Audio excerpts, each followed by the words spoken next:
vingtaine de kilomètres au sud-est de la ville de Pointe-Noire se trouve le terminal pétrolier de N'Djénou, véritable plaque tournante du système de production du pétrole brut congolais.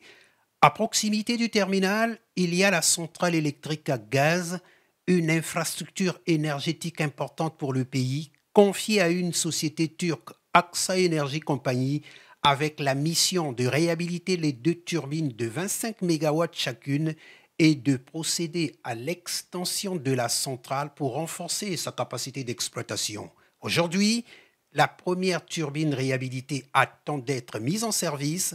Anatole Kolini-Makosso est venu ici se rassurer de cette réalité des faits et de constater avec satisfaction la valorisation du potentiel gazier du Congo. Grâce à cette centrale thermique, les gaz qui s'échappent des torchères seront désormais mieux valorisés.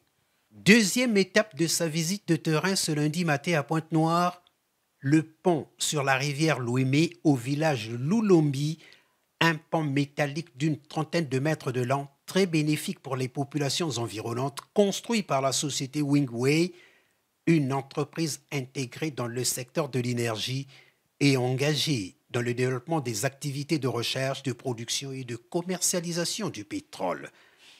Après le pont, le chef du gouvernement s'est rendu à la base vie de cette société en plein travaux, tout en visitant l'usine de traitement du pétrole brut et le parc industriel. Ici, nous sommes venus, qu'est-ce qu'on a vu d'abord? Un pont construit par une entreprise pétrolière. Ce pont, ce n'est pas seulement pour eux, toutes les populations vont bénéficier.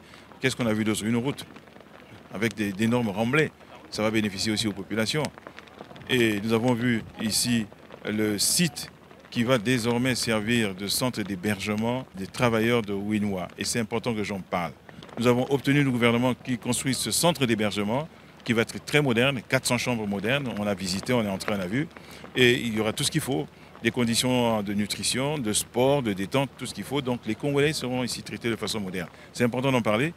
Et puis ici, là où nous nous trouvons, ils ont voulu nous montrer le projet de traitement du gaz.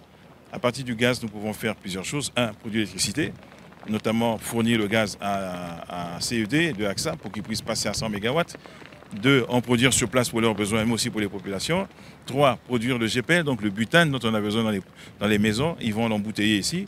4, ils vont produire le gaz naturel liquéfié. Donc ici, on est vraiment dans la droite ligne d'un des plus grands challenges de ce mandat pour le président, c'est la valorisation du gaz.